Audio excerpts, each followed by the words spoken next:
Hola, buenos días, soy Nico.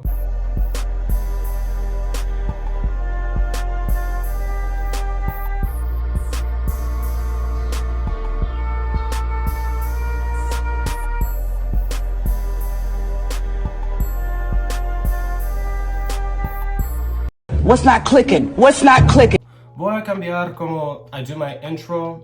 Nico, listen. Yo hablo español, pero no está perfecto, entonces no me gusta hablando en español, porque I don't like sounding stupid and I end up having to do Spanglish. So, I'm going to change the way I do my intro just because whenever somebody tells me to correct myself, I get very spiteful because that's kind of bitch I am, because nobody usually educates you in a peaceful manner. But one of my followers actually corrected me and explained a bit better because y'all know my Spanish, I just said in Spanish that I speak Spanish, but it's not perfect and I don't like speaking Spanish fully because I end up having to do Spanglish and people judge you for that. But moving on, I also wanted to address, I have never shamed the act of sex work. I've never shamed people for doing OnlyFans. If you notice, my content usually revolves around people that act the fucking fool. And just like we're gonna address in this video, because ATL Tayh, his victim actually came out. Victim, if you don't remember, I did a video a couple of months ago about how he basically was speed racing. You know, speed races swerve with initial D, if you caught that anime reference. He smacked somebody who was stranded on the side of one of those overpasses, and she flew off the overpass and fell 30 feet, but actually survived. But now she has metal rods in her body keeping herself up. It knocked a woman off a bridge. She was standing outside of her car when a speeding driver hit her. And we flew News Chopper 2 over the bridge today to show you the steep 30-foot drop. Well, she's recovering tonight, and Channel 2's Tom Jones is live in Northeast Atlanta. Tom, the woman was not happy when the driver appeared before a judge today. Yeah, Linda, Leslie Reese suffered many broken bones, and she still has metal rods and screws holding her body together after that fall from this highway bridge all the way down to here. After surviving that fall, it was hard for her to hear that Horace Dillard Jr. entered a not guilty plea and also asked the judge to release him on bond after prosecutors say he violated the first one.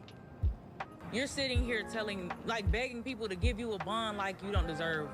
You're like what you get. Leslie Reese can't believe 21-year-old Horace Dillard Jr. asked to be released on bond again after all she's been through. Everyone is simply shocked that I'm still alive, because who's going to survive falling from an overpass?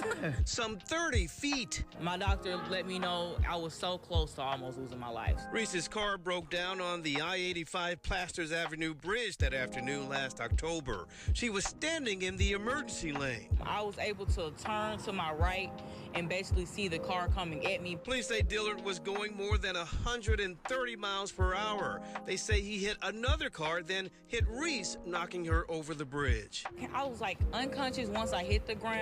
Dillard's not guilty plea disturbed Reese. I'm shocked that he's trying to plead innocent when I'm here and I almost lost my life. She's also bothered Dillard got out on bond, then drove recklessly, drove when he wasn't supposed to, got a DUI, and violated curfew multiple times, according to prosecutors. He just had this mindset that, the arrogance. A judge denied Dillard's request to have his bond reinstated. Reese says she wants to make sure he doesn't hurt anyone else. I'm going to be here every step of the way just to see him get put away. And the judge called Dillard incredibly unsafe and a future risk to the community. His attorney said he deserves a second chance because he's learned from his mistakes.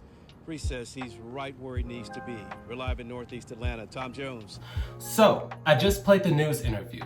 And from here, I want to have the discussion of what do you guys think about his bond being reinstated? Because from what we heard from the police report from the actual victim, who is luckily still alive, that he has broken curfew multiple times. He has gotten arrested afterwards for a DUI. He has driven to places that were quote unquote off limits via the judge's orders. And he is still begging for another chance and another bond submission. How do you guys feel about that. Because me personally, ATL Tayh, from what I've seen in the media and from what he actually puts online, tends to get into fights, tends to be flipping at the mouth, tends to argue with bitches on Big O all day, does what he wants, thinks he's big and bad. And that's the thing, a lot of performers who don't have a professional mindset, they get money that they're not used to. And that's, what do you mean? A lot of people who enter OnlyFans, especially if they have a sudden come up and blow up, they're not used to this influx of attention. They're not used to this influx of funds. So they kind of view it as, oh, I'm a celebrity now, I can do what I want, I'm above the law. But I feel like he's learned through this experience that no one at the end of the day is above the law, unless you're like in the top 1%. Nico, we live in America, we know what it is. But if you do something truly heinous, you are normally not above the law, especially if you are in the skin that we're in, if you know what I mean. So when it comes to the situation where he had the nerve to sit here and look that woman in the face in the courtroom and say, I deserve another bond, you lived, I understand that I broke curfew, I got a DUI, I was in another, it's like, when do we say you should be held accountable for what you did? Because a lot of these OnlyFans shenanigans, they're usually innocent. I understand bitches are getting like stabbed and shot at, but no one has a life-threatening injury. Nobody is brought to the brink of losing their life. But in this instance, he could have possibly unalived this woman. Why do you say it that way? YouTube guidelines. He could have unalived this woman and she could have never seen another day. Luckily, she was lucky enough to not only survive, but be able to recover and still be able to walk even though she has metal rods keeping herself up. She's still going to be able to see another day. And I would have given him the benefit of the doubt. Listen, I would have given him the benefit of the doubt if he had got on the straight and narrow afterwards. But immediately after getting bonded out, as we heard on the news interview and we have legal proof, he has been in multiple situations breaking curfew, another DUI, even driving under the influence, so he could have possibly harmed another person, and he just expects to continuously get out. So I definitely want to hear your opinions on this situation, seeing as how he is young.